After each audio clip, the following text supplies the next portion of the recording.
आपण बोलतोय ते एआय बद्दल आणि तुम्ही स्वतः राज्याच्या स्किल युनिव्हर्सिटीच्या कुलगुरू आहात. या परिस्थितीमध्ये राज्यातला अभाव या तंत्रज्ञानातला कुठे जाणवतोय, आपण कुठे कमी पडतोय? अर्थातच हा अगदी नवीन कॉन्सेप्ट आहे.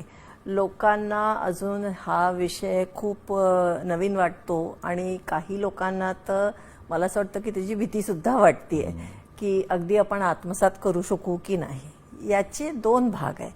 एक भाग जो आहे की जिथे आपण टेक्नॉलॉजी डेव्हलप करतोय, म्हणजे एआयचे टूल्स वगैरे जे डेव्हलप करतो. दुसरा जो आहे, जो भाग तुम्ही आत्ता बोललात, तो युजरचा भाग आहे की सामान्य माणसांनी एआय कसं यूज करावं.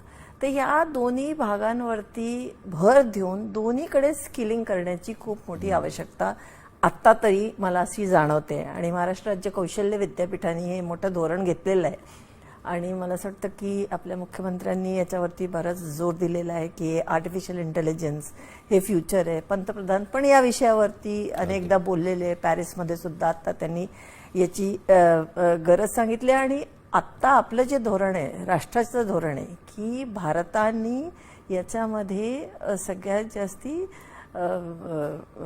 लीड घ्यायला पाहिजे. लीड घेऊन नंबर 1. आणि आत्ताही जर का आपण अनेक देशांचा जर का एक अनालिसिस केलं तर त्याच्यामध्ये भारत आता नंबर 1 वरती आहे. त्याच्या खालोखालच अमेरिका आणि बाकी सगळे देश.